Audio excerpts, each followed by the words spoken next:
हल्की हल्की बारिश हो रही थी। मैं एक शॉर्ट नाइटी पहनकर घर के आंगन में बारिश में नहा रही थी। मेरी खूबसूरती उस ब्लैक नाइटी में और भी ज़्यादा निखर कर आ गई थी। अचानक दरवाजे की बेल बजी। जैसे ही मैंने दरवाज़ा खोला, सामने जेठ जी खड़े थे।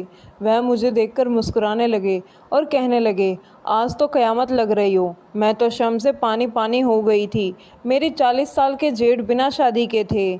किसी काम के सिलसिले में वह शहर में हमारे घर आए थे, जो देखने में बहुत सुंदर थे। जब वह हमारे घर आए, उस समय मेरे और मेरे पति के बीच अनबन चल रही थी। मुझे उनसे खुशी चाहिए थी, लेकिन मेरा पति मुझे नहीं दे पा रहे थे। एक दिन मैंने अपने पति के लिए अपना कमरा सजाया था। उस रात पति की जगह जेठ कमरे में आ गए। उन्होंने कहा, मेरी उम्र के हिसाब से मुझे दो चीज़ों का ज़्यादा अनुभव है। इतना कहकर उन्होंने मुझे अपने पास खींच लिया। कमरे में सजाए गए फूलों के मुरझाने तक उन्होंने मुझे पूरी तरह से। आज जब मैंने घर का दरवाज़ा खोला, तो मेरे सामने मेरा पति नहीं, बल्कि मेरे जेठ खड़े थे। उस समय मैं शॉर्ट नाइटी ड्रेस में थी। मुझे उम्मीद थी कि दरवाजे पर मेरे पति होंगे, लेकिन सामने तो जेठ जी थे। उन्हें देखकर मैं बहुत शर्मिंदा हो गई, क्योंकि मुझे उम्मीद थी कि इस रूप में सबसे पहले मेरा पति मुझे देखे। लेकिन जो मैंने अपने पति के लिए किया था, उसका आनंद जेठ जी ले रहे थे। वह तो मुझे अलग ही नज़रों से देख रहे थे। उन्हें देखकर मैं जल्दी से अपने कमरे की तरफ जाने लगी, लेकिन तभी उन्होंने मेरा हाथ पकड़ लिया। उन्होंने कहा, बहुरानी कहाँ जा रही हो? मुझे पानी ही नहीं दोगी क्या? उनके सामने उन छोटे कपड़ों में मुझे शर्म आ रही थी, और इसलिए मैं कपड़े बदलने कमरे में जा रही थी। मैंने जेठ जी से कहा, आप बैठिए, मैं अभी आती हूँ। अपने कमरे में जाकर मैंने जल्दी से साड़ी पहनी और बाहर आई। मैंने जेठ जी को चाय और पानी दिया। वह अभी भी मुझे उसी ही नज़र से देख रहे थे। उन्होंने कहा, बहू, आज क्या खास बात है? शायद मैं गलत समय पर आ गया हूँ। मैंने कहा, ऐसी कोई बात नहीं है भैया। सच तो यह है कि दरवाजे पर मुझे आपके भाई की उम्मीद थी, लेकिन कोई बात नहीं, अतिथि देवो भव, यह भी मेरे लिए शुभ है। अब उन्होंने सब कुछ देख ही लिया था, तो उन्हें घर की बातें बताने में कोई हर्ज नहीं था। मैंने उन्हें बताया कि आज मैंने आपके भाई के लिए एक छोटा सा सरप्राइज़ रखा था। उनके काम की वजह से उन्हें समय नहीं मिल पाता। हम दोनों यहाँ अकेले रहते हुए भी एक दूसरे को ठीक से टाइम नहीं दे पाते हैं। इसलिए आज कुछ अलग करने के लिए मैंने उनके लिए सरप्राइज़ प्लान किया था। पति पत्नी के बीच की रुचि बनी रहे, इसीलिए बीच बीच में कुछ सरप्राइज़ प्लान करना चाहिए। यह मैंने कल ही इंटरनेट पर देखा था, और आज मैंने इसे आजमाने की कोशिश की। लेकिन देखो ना, तुम्हारा भाई समय पर आया ही नहीं। मैं अपने जेठ जी से बात कर रही थी कि अचानक मेरा पति राजेश घर आ गया। उसे देखकर मुझे बहुत गुस्सा आया था। उसने मुझसे पहले ही वादा किया था कि वह 2 घंटे पहले घर आ जाएगा, लेकिन वह 2 घंटे देर से घर आया था। अगर वह समय पर घर होता, तो भैया को दरवाजे से ही वापस भेज सकता था। घर आते ही भैया को देखकर उसने उन्हें गले लगा लिया। उसने तो मेरी ओर देखा भी नहीं। देखता भी कैसे? उसे पता था कि मैं गुस्से में लाल हो गई थी। उन दोनों को अकेला छोड़कर मैं किचन में चली गई। उनकी बातें मेरे कानों में पड़ी। तब मुझे समझ में आया कि भैया अब 1 महीने के लिए हमारे घर में रुकने वाले थे। मेरे जेठ जी मेरे पति के मामा के बेटे थे। वह मेरे पति से उम्र में बड़े थे। उन दोनों की बातें चल रही थी, और मैं किचन में खाना बनाने लगी। रात को जल्दी खाना निपटाकर मैंने जल्दी से किचन भी साफ़ किया, और फिर अपने कमरे में चली गई। कमरे में जाते ही मेरा पारा चढ़ गया था, क्योंकि जो बेड मैंने प्यार के पल बताने के लिए सजाया था, उस बिस्तर पर मेरा पति ज़ोर ज़ोर से खर्राटे ले रहा था। सजे हुए बिस्तर को देखकर क्या उसे इतना भी समझ नहीं आया कि मैंने बिस्तर क्यों सजाया है? उसे बीवी से ज़्यादा नींद क्यों प्यारी थी?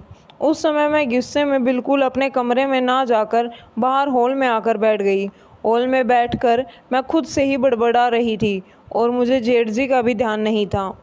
कुछ समय पहले ही जेठ जी मेरी बगल में आकर बैठ गए थे। उनकी ओर भी मेरा ध्यान नहीं गया। जब जेठ जी ने मेरा हाथ पकड़ा, तो मैं एकदम से चौंक गई थी, क्योंकि पहले ही मैं अपने विचारों में डूबी हुई थी। जेठ जी के अचानक आ जाने से मैं डर गई थी। मुझे इस तरह चौंका हुआ देखकर वह बोले, क्या हुआ? तुम यहाँ अकेली बैठकर क्यों बड़बड़ा रही हो? तब मैं उनका हाथ पकड़कर सीधा अपने कमरे की ओर ले गई। वहाँ मैंने उन्हें वह सजाया हुआ बिस्तर दिखाया। जेठ जी बोले, अरे तुमने बिस्तर बहुत अच्छी तरह सजाया है। शायद उन्हें समझ नहीं आया कि मैं उन्हें क्या दिखाना चाह रही थी। मैं गुस्से में उस कमरे से बाहर आ गई। मैंने उनसे कहा, जेठ जी, मैं आपको सिर्फ सजाया हुआ बिस्तर नहीं दिखा रही थी, मैं गुस्से में क्यों हूँ लगता है आपको समझ में नहीं आया। तब जेठ जी बोले, तुम्हारे चेहरे से मुझे सब कुछ समझ में आ गया है। यकीनन तो वो बिस्तर तुमने राजेश के साथ प्यार भरे पल बिताने के लिए सजाया था, लेकिन राजेश अब वहाँ ज़ोर ज़ोर से खर्राटे मार रहा है। जेठ जी बोले, सच में तुम्हारी पसंद गलत निकली। राजेश बिल्कुल भी रोमांटिक नहीं है। शायद उसे तुम्हारी भावनाओं की कदर नहीं है। तुम्हारी जैसी रोमांटिक लड़की को मेरे जैसा रोमांटिक पति चाहिए था, लेकिन देखो किस्मत का खेल। राजेश का भाग्य अच्छा है कि उसे तुम्हारी जैसी सुंदर और आकर्षक लड़की मिली है। जेठ जी ने मेरी सुंदरता की तारीफ़ की। यह सुनकर मैं पल भर के लिए अपना सारा गुस्सा भूल गई। मेरे चेहरे पर मुस्कान आ गई। कई महीनों से मैंने राजेश के मुंह से अपनी सुंदरता के बारे में एक भी शब्द नहीं सुना था। पता नहीं उसे क्या हो गया था। आदमी को काम में व्यस्त रहना चाहिए, लेकिन काम के अलावा भी घर में पत्नी होती है। उसे यह ध्यान रखना चाहिए कि उसका खुद का परिवार भी है। बात करते करते मैंने जेठ जी के साथ बहुत सारी बातें कर ली थी। तब जेठ जी ने मेरे कंधे पर हाथ रखा। उन्होंने कहा, तुम चिंता मत करो, अब मैं हूँ ना। तुम जो भी चाहती हो वह मुझसे शेयर कर सकती हो। मैं तुम्हारे लिए समय निकाल लूँगा। मैं राजेश को भी समझा दूँगा। जेठ जी से बात करके मुझे बहुत अच्छा लगा।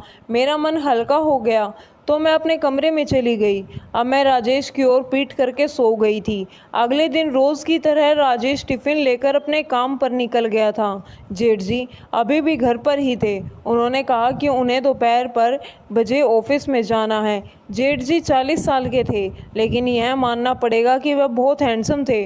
उन्होंने अपने शरीर को भी एकदम से फिट कर रखा था। उस दिन जेठ जी नहाकर बाहर आए। वह केवल तौलिया लपेटे हुए हॉल में आए थे। उन्हें देखकर मैं शर्मा गई। जेठ जी 40 साल के होने के बावजूद भी उन्होंने खुद को अच्छी तरह से मेंटेन किया हुआ था। वह मेरे सामने बिना शर्ट के खड़े थे। वह सिर्फ तौलिया लपेटकर सीधे किचन में आ गए थे। उन्हें ऐसा देखकर मैंने अपनी आंखें बंद कर ली। मुझे शर्माता हुआ देखकर वह वहाँ से चले गए। कुछ देर बाद वह पूरे कपड़े पहनकर आए। कल जब वह घर आए थे तो थोड़ी ही देर में मुझे उनसे बैरियत हो गई थी, लेकिन अब वह मेरे साथ घर में थे तो मुझे घर भरा हुआ लग रहा था। ऐसा लग रहा था कि कोई अपना मेरे आसपास है। उस दिन जेठ जी ने ऑफिस जाने से पहले मुझे एक आइडिया दिया। उन्होंने मुझे कैंडल लाइट डिनर का आइडिया बताया। वह बोले, भाभी, कल मैंने जल्दी आकर तुम्हारा प्लान ख़राब कर दिया था। आज रात मैं थोड़ी देर से घर आऊँगा। अगर ज़रूरी हुआ तो मैं बाहर ही खाना खा लूँगा। तुम अपने पति के साथ समय बिताना सकती हो। मैं तुम दोनों को डिस्टर्ब नहीं करूँगा। जेठ जी ने मुझे कैंडल लाइट डिनर का आइडिया समझाया था। मुझे डिनर को रोमांटिक बनाने का तरीका अच्छी तरह से पता था। उसी वक्त मैंने राजेश को फ़ोन किया। शायद वह काम में व्यस्त था, क्योंकि उसने मेरा फ़ोन नहीं उठाया। मैंने उसे एक टेक्स्ट मैसेज किया। मैसेज देखकर मुझे लगा कि वह जल्दी घर आ जाएगा, इसलिए मैंने शाम को अच्छी तैयारी की थी। शाम को हो गई, लेकिन राजेश ने पूरे दिन में मेरा कोई कॉल नहीं उठाया। उसने मेरे मैसेज का जवाब सिर्फ ओके दिया था। इससे मुझे समझ में आ गया था कि आज वह जल्दी घर आ जाएंगे। वह जल्दी घर आया। यह देखकर मैं खुश हो गई कि वह मेरे लिए जल्दी आए हैं। लेकिन आते ही राजेश मुझे थोड़ा थका हुआ लग रहा था। मैंने उसके साथ डिनर किया, लेकिन बाकी चीज़ों के लिए मैं उसे फोर्स नहीं कर सकी, क्योंकि वह पहले ही मुझे थका हुआ लग रहा था और वैसे भी वह मेरा ही पति है। उनसे ज़बरदस्ती करना या किसी भी चीज़ की जल्दबाजी करने की कोई ज़रूरत नहीं थी। आज का दिन राजेश के साथ समय बिताने का आखिरी दिन नहीं था, इसलिए उसे थका हुआ देखकर मैंने उसे कुछ नहीं कहा। मैंने उसे शांतिपूर्वक कमरे में सोने दिया। उसके सो जाने के बाद मैं किचन साफ़ कर रही थी। मुझे इतनी जल्दी नींद नहीं आ रही थी। किचन का काम निपटाने के बाद मैं हॉल में बैठकर टीवी देख रही थी। रात के 11 बजने वाले थे। जेठ जी अभी घर नहीं आए थे। मैंने उन्हें फ़ोन करने का सोचा, तभी घर का दरवाज़ा खुला और वह अंदर आ गए। मैंने उन्हें खाने के लिए पूछा, लेकिन उन्होंने कहा कि वह खाना खाकर आए हैं। 2 मिनट मुझसे बात करके वह अपने कमरे में चले गए। उसके बाद मैं भी अपने कमरे में जाकर सो गई। ऐसे ही दिन बीतने लगे। जेठ जी का ऑफिस का समय दोपहर 12 बजे से शाम 7 बजे तक का था। वह सुबह से काम में मेरी मदद करते थे। जिस तरह से मेरी मदद करते थे वैसे ही मदद मेरे पति ने कभी नहीं की थी। जेठ जी के साथ जो भी लड़की शादी करेगी वह बहुत किस्मत वाली होगी। ऐसा कहने में कोई हर्ज नहीं था क्योंकि वह हर चीज़ में बिल्कुल परफेक्ट थे। उस दिन रात को मैं हमारे कमरे में राजेश के कपड़े देख रही थी। उसके कुछ शर्ट मैं धोने के लिए निकाल रही थी। तब मुझे उसकी पैंट की जेब से दिल्ली का टिकट मिला। मैंने उनसे पूछा, यह तुम्हारा कौन सा महत्वपूर्ण टिकट है? तब उसने कहा, हाँ, कुछ दिनों के लिए मुझे दिल्ली जाना है ऑफिस से। मुझे यह टिकट मिला। ऑफिस में पार्टी का आयोजन किया गया है, उसके लिए मैं दिल्ली जा रहा हूँ। पार्टी की बात सुनकर मुझे लगा कि राजेश मुझे भी साथ लेकर जाएंगे। मैंने उनसे कहा, अच्छा पार्टी है तो फिर हमें कब निकलना है? तब उसने कहा, हमें? यह तुम क्या कह रही हो? मैंने कहा, राजेश पार्टी के लिए तुम मुझे भी साथ ले चलो ना। राजेश बोला, पूजा, पार्टी ऑफिस के कर्मचारियों के लिए है, वह परिवार का कोई काम नहीं है, इसलिए मैं तुम्हें नहीं ले जा सकता। सपना देखना बंद करो, पार्टी के लिए मैं ऑफिस के दोस्तों के साथ अकेला जा रहा हूँ।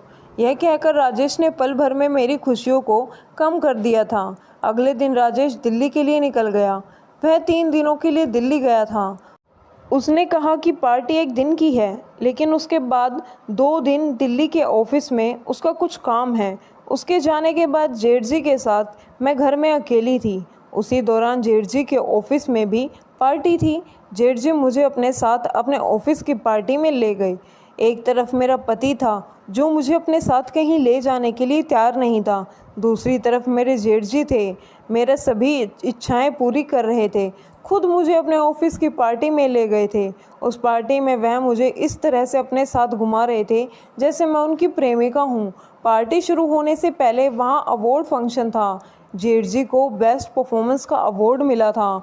अवार्ड स्वीकारते समय भी वह मुझे अपने साथ स्टेज पर ले गए थे।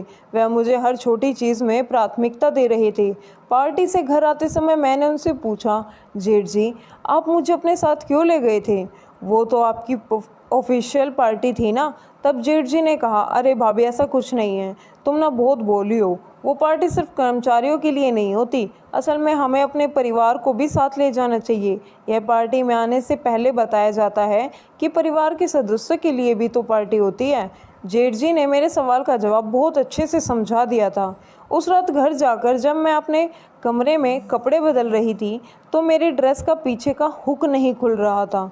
राजेश भी घर पर नहीं था। मुझे समझ नहीं आ रहा था कि किससे मदद लूं। मैं खुद की कोशिश करने लगी। तब अचानक जेठ जी मेरे कमरे में आ गई। मुझे इस तरह परेशान देखकर वह मेरे पास आए। वह बोले, भाभी, मैं अपना प्रॉब्लम लेकर यहाँ आया था, लेकिन तुम ही यहाँ मुश्किल में लग रही हो।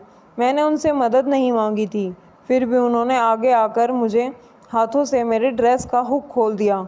उसके बाद वह कमरे से बाहर चले गए। थोड़ी देर बाद मैं कपड़े बदलकर बाहर आ गई। मैंने उनसे पूछा, जेठ जी बताइए, क्या प्रॉब्लम हुई है? तब वह बोले, भाभी, एक तो गर्मी बहुत बढ़ गई है और इसी बीच मेरे कमरे का एसी बंद हो गया है। रात भर मैं एसी के बिना कैसे सोऊंगा? अब सोने का क्या करें, यह तुम ही बताओ। हमारे घर में सिर्फ 2 ही एसी थे, एक हमारे कमरे में और एक गेस्ट रूम में। जेठ जी गेस्ट रूम में सोते थे। अब उन्हें नींद नहीं आएगी, यह सुनकर मुझे उन्हें अपने कमरे में सोने के लिए कहना पड़ा। उस रात जेठ जी मेरे कमरे में मेरे बेड पर सोए थे। राजेश की जगह आज उन्होंने ले ली थी। रात भर मुझे नींद नहीं आई। मुझे बहुत अनकंफर्टेबल महसूस हो रहा था। कुछ ही दिनों से भैया मुझे अपने साथ इतना कंफर्टेबल बना देंगे यह मुझे अंदाज़ा नहीं था। ऐसे ही अगले दिन जेठ जी की छुट्टी थी। घर का राशन भी ख़त्म हो गया था। मुझे खरीदने के लिए बाहर जाना था। राजेश बाहर जाने से पहले मुझे पैसे देकर नहीं गया था। जब मैंने खाना बनाने का सोचा तो राशन में एक चीज़ थी तो दूसरी ख़त्म हो गई थी। मेरे पास भी कुछ पैसे नहीं बचे थे। मैंने राजेश को फ़ोन करना शुरू किया, तभी जेठ जी ने मुझे रोक दिया। उन्होंने कहा, भाभी, अब मैं भी इस घर का सदस्य हूँ।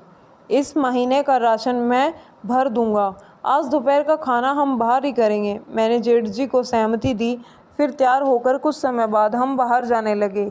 सबसे पहले जेठ जी मुझे होटल में खाने के लिए लेकर गए। खाना खाकर हम मॉल में ख़रीदारी करने के लिए गए। मॉल में जो भी चीज़ मुझे पसंद आई जेठ जी ने मुझे दिला दी।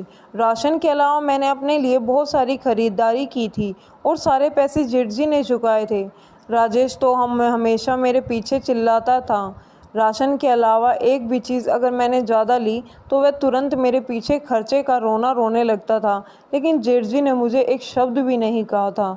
मुझे जो जो चाहिए था उन्होंने वह दिला दिया था। उनके व्यवहार से कभी कभी ऐसा लगता था जैसे वह मेरा दिल जीतने की कोशिश कर रहे हों। उस दिन रात को मैंने मॉल से खरीदा हुआ नाइटी ड्रेस पहना हुआ था। मुझे उस ड्रेस में देखकर जेठ जी मेरी तरफ देखते ही रह गए। उन्होंने कहा, भाभी तुम तो बहुत सुंदर लग रही हो। उस रात भी वह मेरे साथ ही मेरे कमरे में सोए थे। आधी रात को अनजाने में मैंने उनकी तरफ खिसक कर अपने गले लगा लिया। सुबह जब मेरी आँख खुली तो मैं उनके बेहद करीब थी। मैं तुरंत जेठ जी से दूर हो गई। उठकर मैं अपने काम में लग गई। आज भी जेठ जी ने छुट्टी ली थी।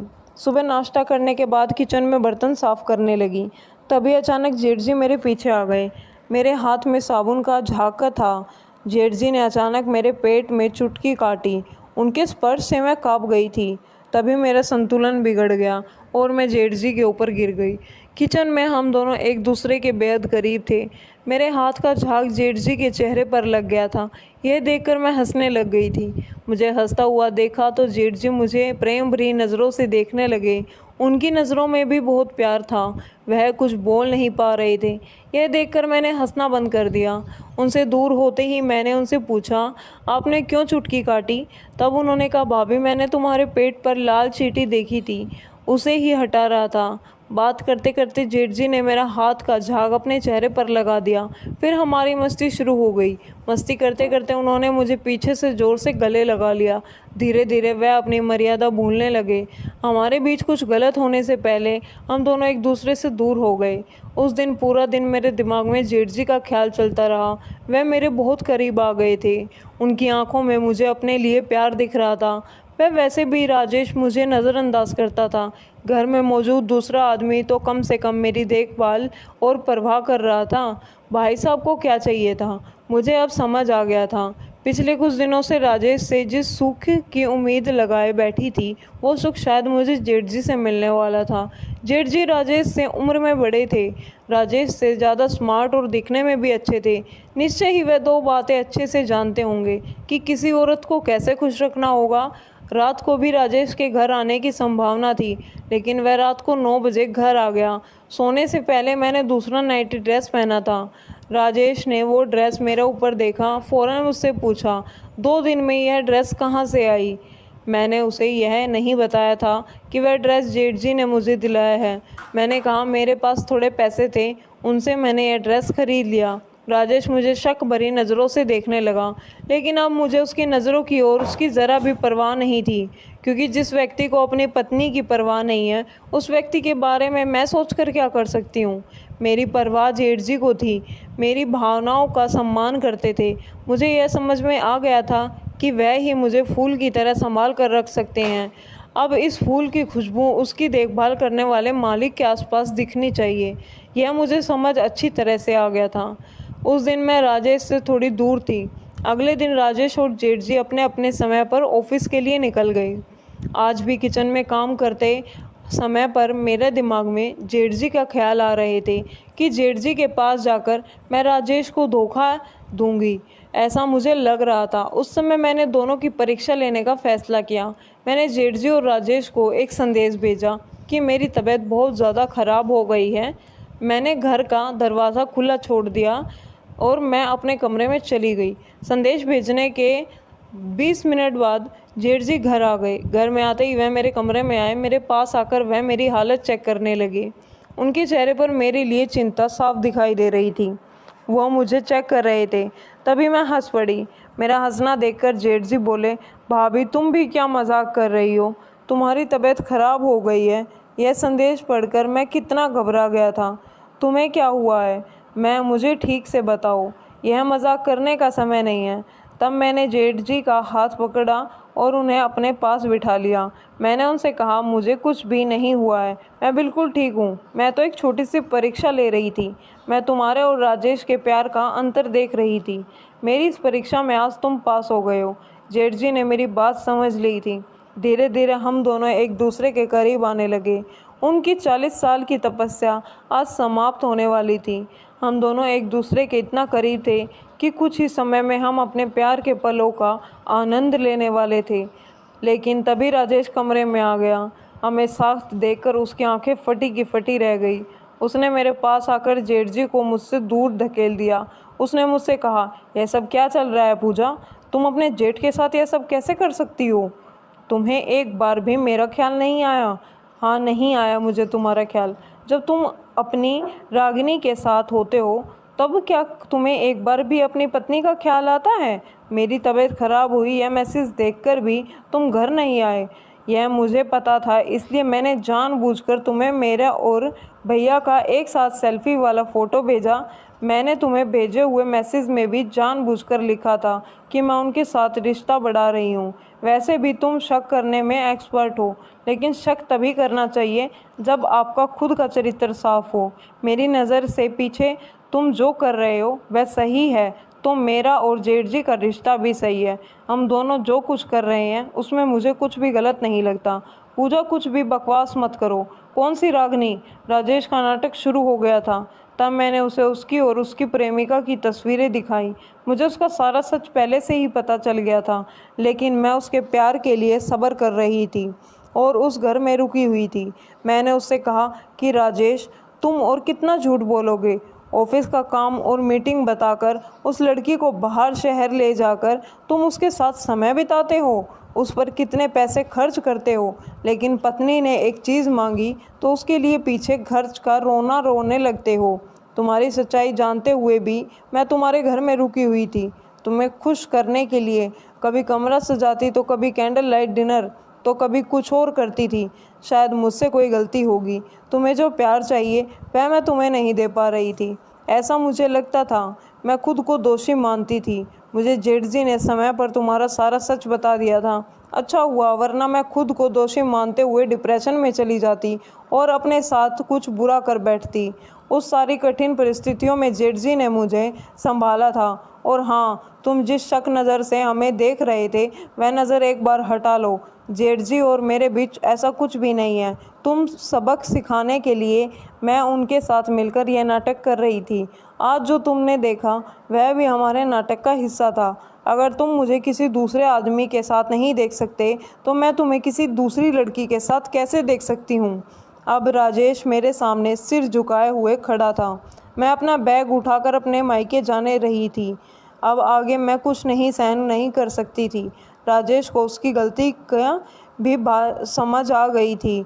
उसे अपनी गलती का एहसास हो गया था। उसने मुझे मौका जाने से रोक लिया।